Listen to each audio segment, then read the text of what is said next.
I'll start again. Yeah. So we're going to go introduction about us and obviously about what we're going to talk through in the next hour. We're going to do a piece on the preparation aspects, creativity, what we do in order to come up with our ideas, then the aspect around what we do in terms of filtering afterwards and refining those ideas, and then obviously show you some of the results that we've come up with, and then we'll be letting you and talking about the five big takeaways and obviously answering any questions as we go. So, Elizabeth. So, yes, don't call me that. So I'm Liz Smith. I'm a solutions designer here at Kineo. I work within the bid team, so I work on the different sales opportunities that we get as they come in. So I'm putting together creative treatments all the time, kind of a few every week. So I have to constantly be on top of ideas and be coming up with new ones and doing exciting things. So that's why it's so great, as we'll see as we go along, to kind of get input from everybody and get that kind of shared um, responsibility in terms of idea generation. Yeah. And I'm the Global Creative Director here at Kinyo. And along with the other directors, I'll look after a team of over around 20 artists globally. Over time, we've developed quite a mature sort of team and we have specialists in motion design, illustrators, animators, print designers, 3D artists, and a team of ideators, all backed up by an equally talented bunch of freelancers. My involvement is on a basis of looking at the look and feel that goes out of the office and obviously taking care of the brand. So we're going to give you an insight about how we do come up with the ideas here at Kinyo. We've formulated lots of processes and techniques, and we tend to historically store these as well, so we can go through them and review them over time. These and tips and techniques hopefully will give you a bit more time to spend on the creativity aspect without blowing your budgets. Yeah, I just think it's good to say that in terms of the brainstorming we do, I don't think there's anything hugely revolutionary Yeah. in terms of that, but we just want to share some of our kind of perceptions and realizations that we've come to from doing that and kind of give you, we've been doing it for a few years now within Kineo, and we just wanted to kind of give you the benefit of our experience in terms of what we've learned and with what we think works particularly well, and how to kind of channel those ideas. So our mantra is no idea is a bad idea. We say it every time as we start these brainstorming sessions, and it really does sort of work. And I think the idea is the idea is that no idea is a bad idea. The idea of no idea is a bad idea is that even if it's not right for that particular solution, it might be right for something else later on. So that's why we kind of keep everything and return back to things as well. So before having a kind of any kind of brainstorm session or creative session where you generate ideas within a group, I think it's really important to do some preparation, and make sure that yourself as an individual, and anyone else who might be involved has an opportunity to look through the requirements and get a sense of what's needed. And we've kind of split these into two categories. So read and research is the first one, and that's all about kind of thinking about requirements. I think in terms of whatever you're trying to generate ideas for, it might be, what we're going to do for our Christmas party, or it might be what we're going to do to help this charity project, or it might be, in our case, it's more often what's the e-learning solution that we're going to come up with. But it could be for anything. So it's like looking through the requirements and getting a sense of what's needed, thinking about anything you need to research further. Do you need to look things up online? And is there can you talk to somebody who is an expert in this field? So any advice that you can get from an expert is always going to help. Yeah. And obviously the second part, revamp or resuscitate, we generate on average, I'd say over the period of a year, 20, I'd say 250 potential art directions. And obviously all those don't go through into production. So, we'd like to keep an eye out on some of them to make sure that actually they can get reused. If it's not, like we said before, if it's not appropriate for one client, it might be for another, and we try and sort of store them in a way that we can quickly get hold of them. We keep things on showcase sites so we can see them globally as well and share with people in our other offices. Uh, in part, the preparation as well. I mean, the good thing, as Liz mentioned there, was really is about the preparation, getting the requirements, getting the things over to the people that are attending these brainstorm sessions before. I mean, if you can send it even a couple of days before, with the aspect of for them to look into things, and especially around looking at the particular aspects of the brand of that client. I mean, it's really useful, and we do it as part of the brainstorm session to talk about what we see or think about that particular brand. Definitely. And I think although we think there's huge value in doing kind of collective brainstormings, we do recognise that some people aren't always, some people like a bit of a personal time beforehand to kind of think about what they might want to come up with, or they feel more confident if they can have a little bit of understanding in preparation for that themselves, so that they come to the session and they've already got a couple of ideas that they might contribute for the people that are perhaps a little more reticent in those sessions. Obviously, that sorry, Liz. Obviously, that all leads into the creativity aspect, and around the inspiration. Obviously, when people are researching the client, it's worth obviously looking around on Google, have a look at any PDFs they might have created. You might find that the brand that they use on the web is sometimes different to what they use in publications, and you might find they've gone off piste in some areas that might lead to you doing something more off the wall or more interesting for them. And I think you want to say this bit, Liz, don't you? Because you're a bit of a wet fan. I was quite proud of this line that I came up with about inspiration actually being all around. Or love, actually, the wet. I know, sorry. But we take inspiration from everything. Yes. So everything that we see, we think, I saw this great documentary last night, and there were some cool ideas in there we could use, or seen some advertising that on a billboard that really with a visual style that I really like. Or motion graphics like you see on things like programs like Sherlock. And obviously, like we say on Netflix, looking at the menu styles that are set up for all these different tools like Amazon Fire Sticks. Yeah.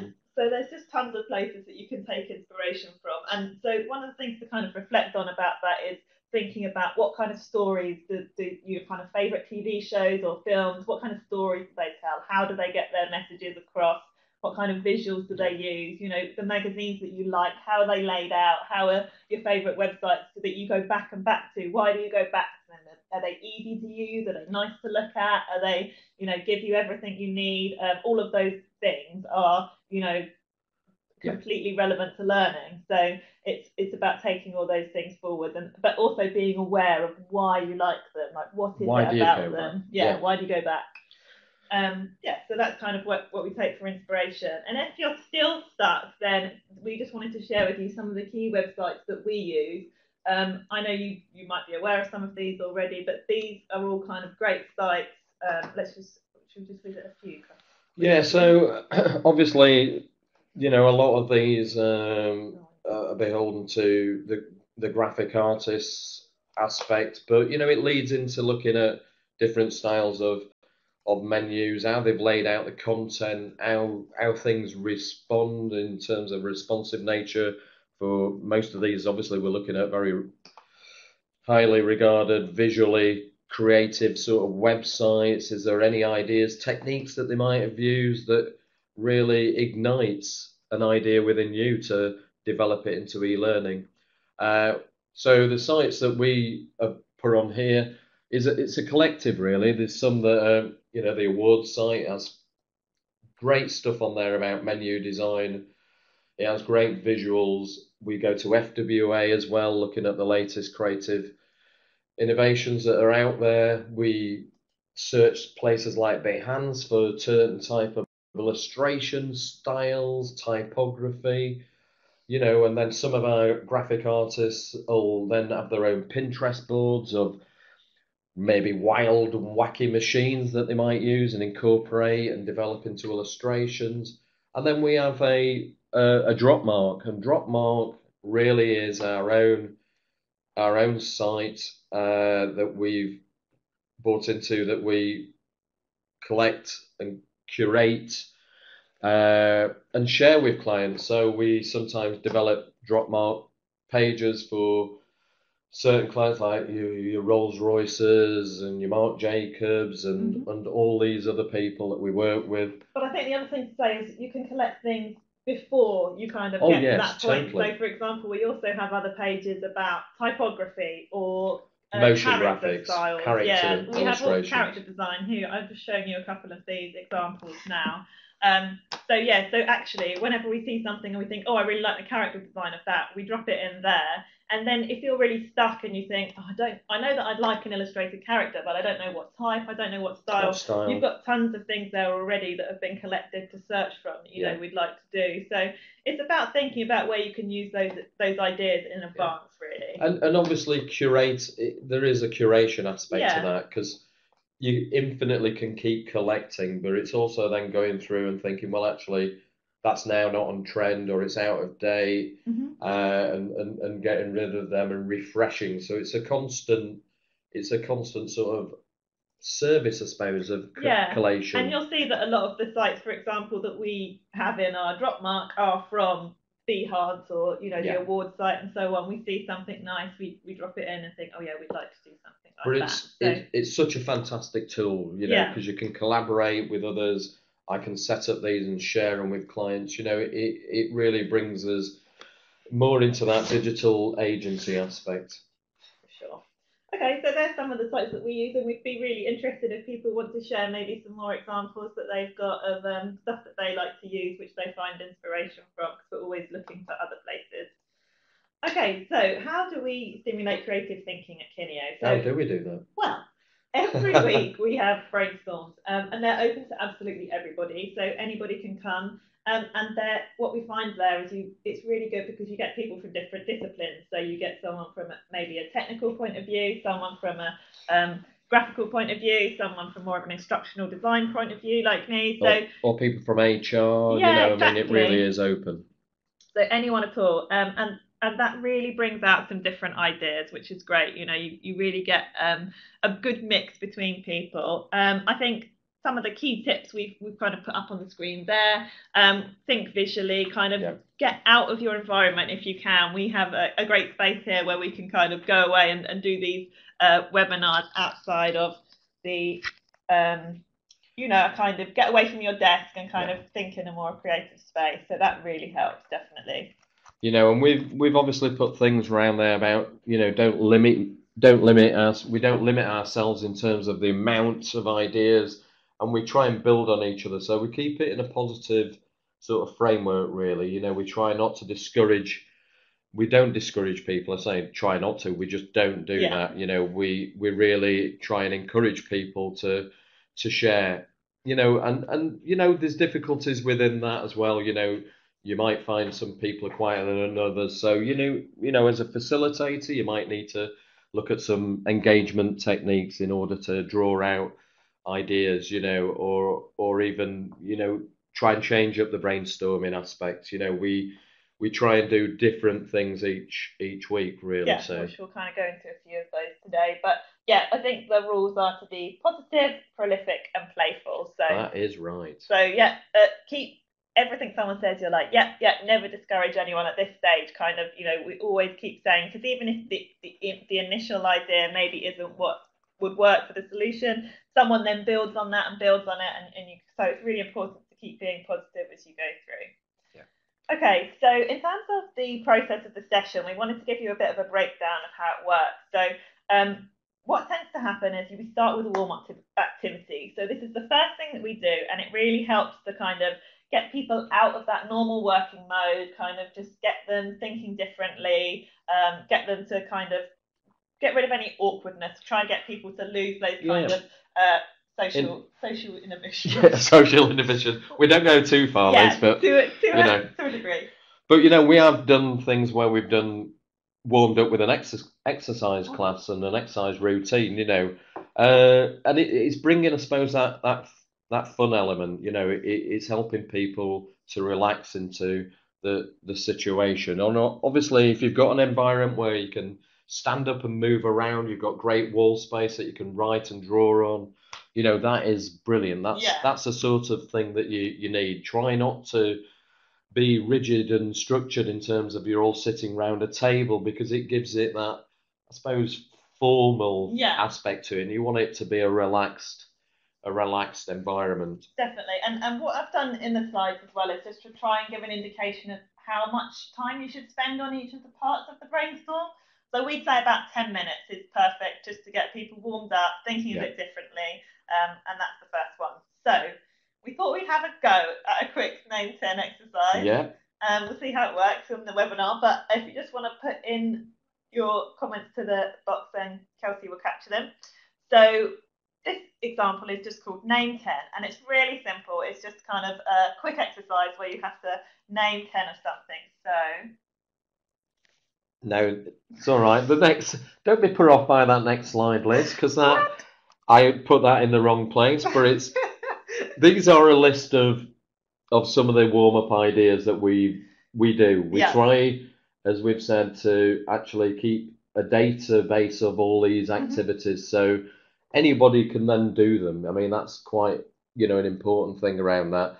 But let's not spend time on that. Let's go into. Let's move on to the activity. Name 10 body parts that are 3 letters long, and like I say, try and keep it clean. Are we going to? I'll write them down if you name them. So, should I shout them out? Yeah, shout them out. Okay, we had leg, eye, ear. Yeah. Go on, that's 3. 4. Arm. 5. We're doing well, we're halfway. Yeah. Bum. Yeah. I was supposed to keep that. Let's see, have I gotten them all? 7. Have we got any? What? Lid. Oh, like an eyelid? Gum. Good one. That's a good one. Did you get gut? No, Gut. Yeah, we like that. Good. We need one more. We're just on 9. Hip. Lovely. There we go. Perfect. So it's a quick thanks everyone. So it's just a quick activity. Gets you thinking a bit differently. I think. And anybody can do that. I mean, it's quite easy for anybody to be able to facilitate those sort of type of activities. So we do a few of those or something else if we were going to do, because we were so quick there. I don't think it took us 10 minutes. So we might do more than one category. You'd be surprised how long it takes some people to come out with those normally. It's good to start with something really easy so that everyone feels encouraged to get involved, and then you might make it a little bit more difficult as you went on. So. So like I say, there is all these other warm-up ideas that we have, like anti-word association, which is an activity based on word association, but taking the opposite approach and rewarding non sequiturs. There you go. Sorry about that. Brain writing, fat chance. I mean, there's quite a few there. And you can find all these out there. There's loads of on the internet, can't you? Search them. Some we found have worked better than others. That one Definitely. You had to be the sheriff was very good. We had to be a sheriff and shoot people. Obviously, not with a real gun. We are in a work environment, even out of a work environment. But yes, we try and keep these elements a little bit fun to make sure everybody does get involved, because there is, like in any organisation, you have people that can be quite shy at these sort of things and feel as though they're on the spot, but this really breaks down the sort of barriers. Okay. Yeah, RWM has asked, which you kind of touched upon. He asked if we do our own warm-ups or if we have any source we recommend. Are there any particular sources that you think are really good to come up with these ideas? To be fair, maybe?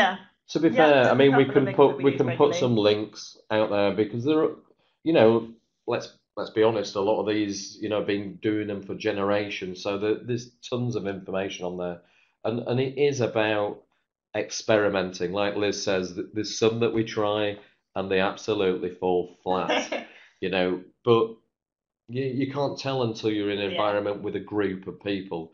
Like me and Liz will have these lovely ideas and think, oh, this is a bit fun, and then you have it with a group and it sometimes doesn't always work, but I think that's part of the enjoyment, really. Yeah, and that's why it's good to have two really in your pocket, so that if one isn't working so much, but we can definitely add some. We can add that to the slide afterwards and just send out some links. Yeah, definitely. Okay, let's move on. So after we've done the warm up, then we move on to the briefing. So as we said before, it's really good if in advance we can let people know a little bit about the project. But even if you have done that, it's good to then recap on that within the brainstorm itself, just to make sure everyone's got the same kind of idea of it. You don't want people going off with different assumptions. So again, this is only short. It should only kind of take 10 minutes. And what we tend to do is go through a bit about the client, and then a bit about the specific project, and then a bit about the client and who they are as well. So we kind of look at their branding, but also kind of any impressions that we have of them, like what is known about them in the media, or what advertising might you have seen. So, for example, if it's someone like Adidas or a big company like that, everyone will probably have an awareness of them from some point, and it's like, where does that awareness come from? And we use adjectives. What adjectives would you use to describe, what you know about this client? Yeah, I mean, and it works really well for people like Adidas, and I think that's why you do need to send these sort of things out early, because obviously Adidas is a very high-profile brand, but we also deal with a lot of people, brands that aren't as well known in the sort of everyday marketplace. It's not all these brands we see plastered over magazines or on TV. Yeah, so in that case, people need to do a bit of research. Yeah, or we need to bring a bit more information to kind of guide them. And also here, thinking a little bit about, you don't want to get too much into the constraints, but you want to have an idea of things like budget or technology and things like that, so you can be thinking along the right guidelines and making sure that your ideas are aligned to those things. And always, have an idea and keep it in the back of your mind, obviously, about the brand, but also have a look at how far potentially you could push that. A lot of brand guidelines don't always contain illustrated content. It tends to be a lot more photographic. And we like to try and do something different and offer up something different. So the research element of looking at where their brand is on all the channels that's out there that's possible, I think really does give you a good indicator of where to and how far you can push these things. Yeah. So after the briefing, you kind of get to the main event. So the main activity, we say, should take around half an hour. You may run over that slightly. So if you aim for half an hour, that tends to be a good indicator. And also in some cases, if you have a large group, you may want to split people up into smaller groups at this point. So I think it's about, again, choosing a brainstorming activity that's appropriate for the group that you're working with, and kind of getting to know which ones they're going to respond to well. With a larger group, better that's something that you can split off and give people maybe look at it from a different perspective. Yeah, give them two things to look at, isn't it? So also you're going to have an idea of with the group. Make sure that everybody is being active, taking an active part in it. So always keep asking individuals and maybe name some of the individuals. What do you think, Susan?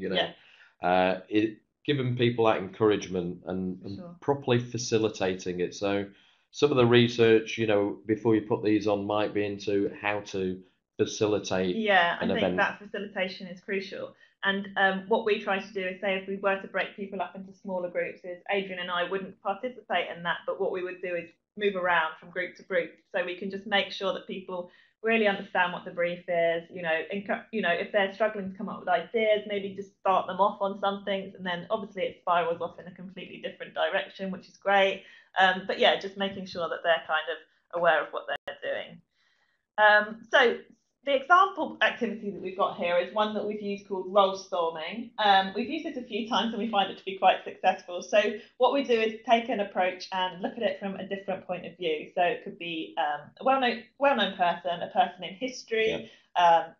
Sometimes we do it from the perspective of different film directors. So people with different creative visions. Basically, that's the kind of ideal way to do it. So in this example here, we chose Steve Jobs and Henry VIII, who I think are quite different in terms of their approach quite to well life. known. So we just kind of thought about the problem from their point of view. And again, it's about thinking about those adjectives really that describe those people and then applying that to what you're looking at. For example, with the Steve Jobs one of the descriptions that was gave, was that the design that he would do would be quite minimalist. So, in that case, are we looking at something that's got quite a sleek approach of art direction, simple but clean, effective. So it just gives you a really different way of looking at something.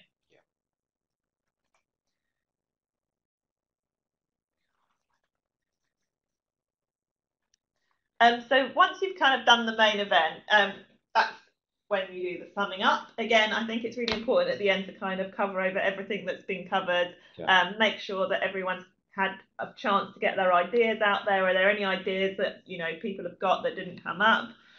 Talk through the final ideas and take pictures and capture all the written images. As we said, we really try and reuse these. So having a library that people can go to is great so that, they can look upon that next time if they have something similar or even not similar, but where they want to use those ideas. Yeah, and maybe in part of the brainstorm, make sure you try and develop some of these ideas visually. And we're going to show you some of the techniques we've used or been using on that recently, which, really brings it to life.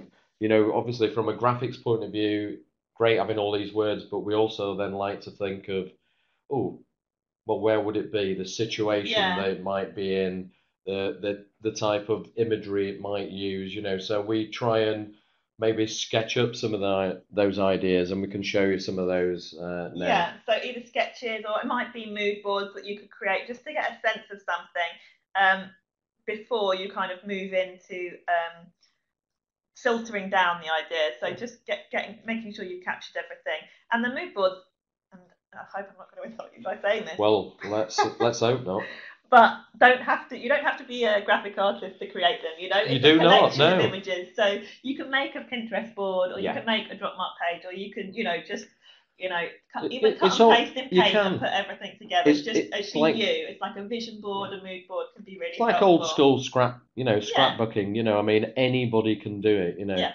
I think where the crossover, it's nice to have that input from either discipline, and then that's where the collaboration really comes in, and obviously the refining process then comes about. Yeah. From that. And that's what we're going to look at now. No, we're not. In a minute. So we wanted to go through showing you some of the ones where we have used more of a visual technique as part of the brainstorming. And obviously this one was perfect for it because it had a campaign element that meant us thinking differently in terms of print materials. So, so we drew up some things on a whiteboard in this case. And then afterwards we were sort of thinking more about in terms of poster design. So we were thinking of advertising. So that did work really well as a kind of drawing exercise.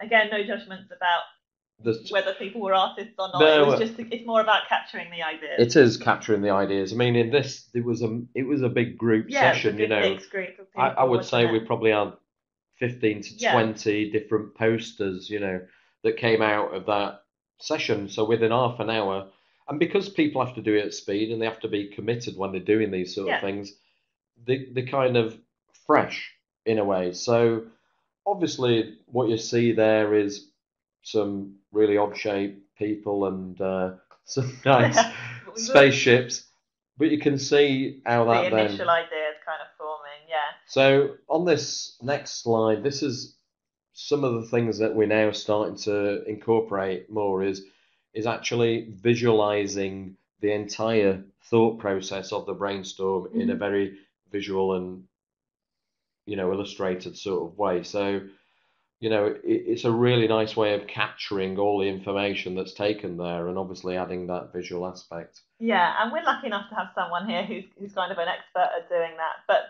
But then as well, I think sometimes just to have a few sketches alongside kind of bullet points and things like that can be the way to do it. Yeah. So I have to apologise because we've ended up. Oh, is it? Sorry, I do apologise. Sorry, Liz. Right, we're now in filtering. Yes, so we're thinking about taking some of those initial ideas that you've had in the brainstorm and filtering those down. So this is a kind of really challenging part, I think, about you've had lots of great idea generation, and now it's like, which one do you choose? Hopefully you've got tons of different ones to choose from. So I think at this point you have to start thinking about some of those critical factors that are going to have an influence. So the key ones that we always think about are audience and what will resonate with them. Are they a young audience? Are they slightly older? Are they, whereabouts in the world are they based? What cultural things might you have to take into account? Things like that. Also thinking about your budget, tech restraints.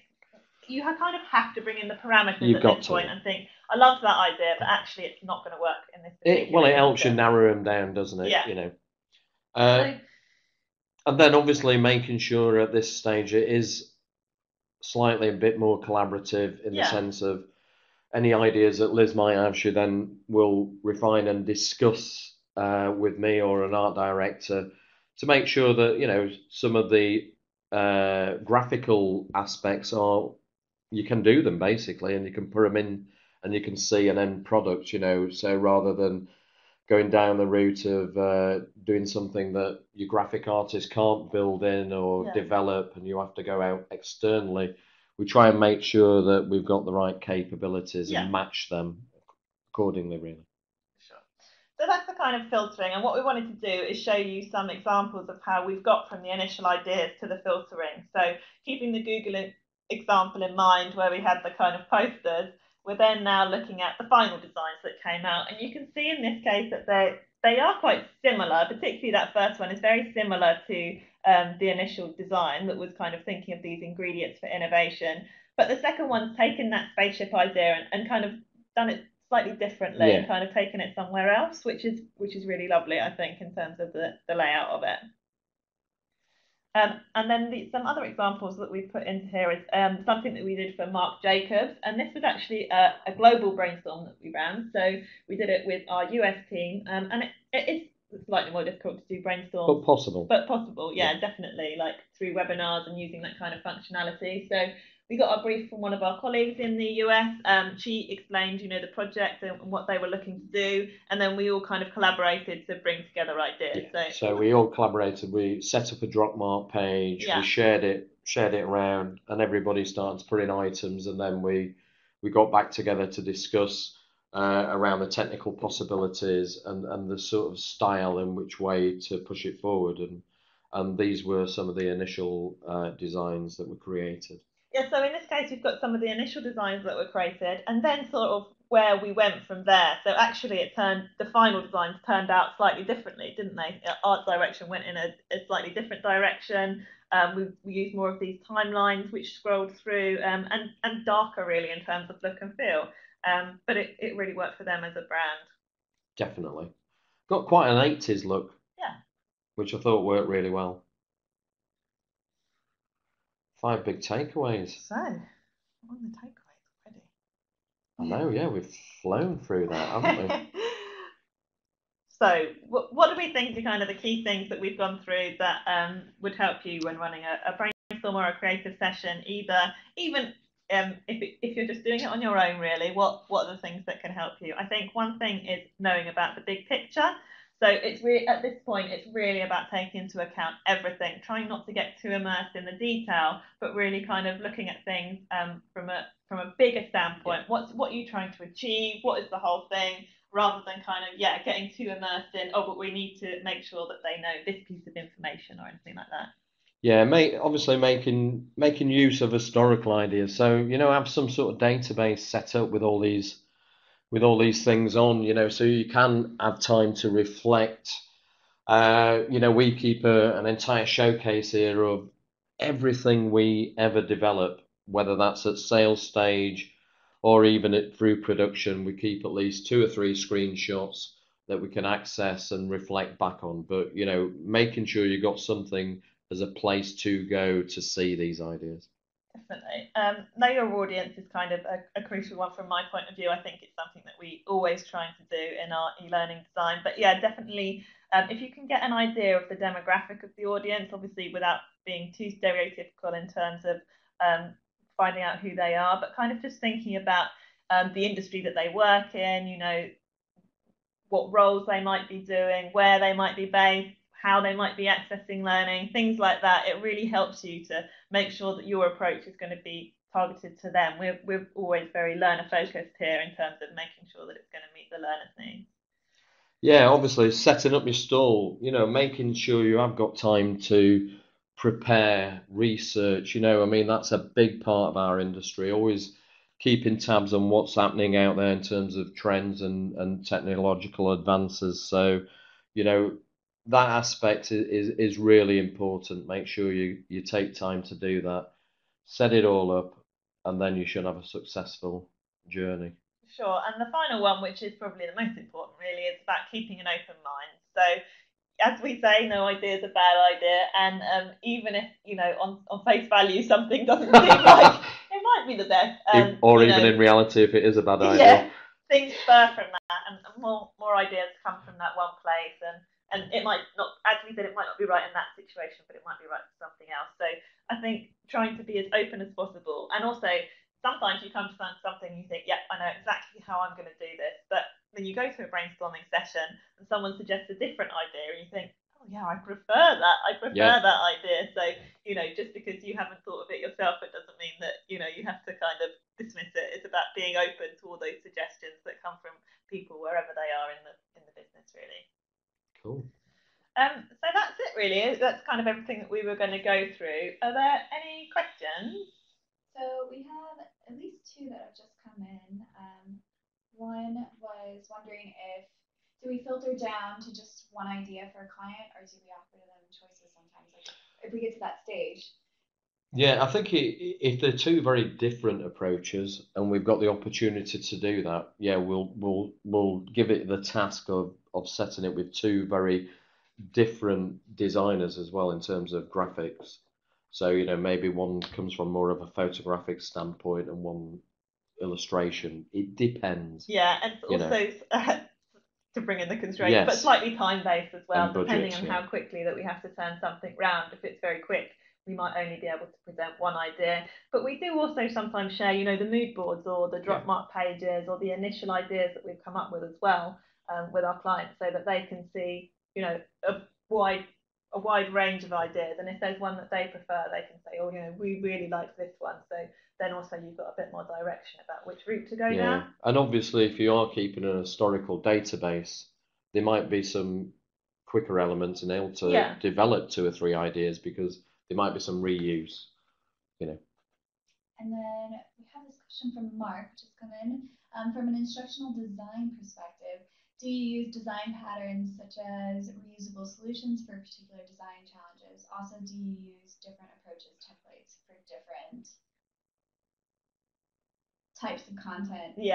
Like concepts, processes, principles, procedures. Totally. That's exactly the kind of principle that we work on. So based on what the type of learning is, so is it product knowledge, is it technical skills, is it soft skills, is it process and things like that? We definitely have specific design approaches that we tend to use across those areas. So for example, for something that is soft skills, it'd probably be a lot more behavioural based. So you're thinking about scenarios, application of those scenarios, and so on. So whereas something that maybe is more technical or process based, you might have to relay a lot of technical information. Again, that's something that's really good to get out in the preparation stage, so that in your brainstorm, people are thinking like, these are going to be complex ideas that we're trying to communicate to people. So what's the best way to do that? Is an animated approach going to work better in that instance, rather than a photographic approach where we might not be able to see the whole scale of the process? And we're not all, at the beginning of that, we're not always thinking about the tool as well, are we? We don't always bring that in at that point. I think that is a constraint that we kind of wait till we've got the solution that we want, and then we think about fitting it to the most appropriate tool. But definitely in terms of content areas, I think there are kind of approaches that suit one more than the other. So for something that's like sales skills, we might use a lot more kind of gamification. Tends to be a very competitive audience and like to play against each other. So in that case, gamification would be really suitable for them. So we'll kind of have those things in mind, I guess, for different content areas. And then I saw some people typing. I might be done now. I believe an individual named Peter who was typing away. I don't know if he still has a question. think we might be good. It's no longer typing, so I think we're good on the questions. Thank you very Okay, much. great. Well, Yeah. hopefully that was useful to people and a kind of relevant seminar, webinar even, for you to carry out. Yeah, and we'll put a set of links together. Yeah. And add them. So hopefully, you know, and obviously, people can write to us, can't they? Yeah. If they have any questions, specifics. Yeah. Around the graphics or the design aspect. Cool. And then I'll be hopefully sending out a recording either later this afternoon or sometime tomorrow. So I hope you guys look forward to having that, and we'll get the slides and those links. Yeah, and we'll see you at the summer forum. Oh yeah, that's coming soon. Yeah, if you're in the UK. And you want to meet us in person? Yeah, we'll be doing the similar.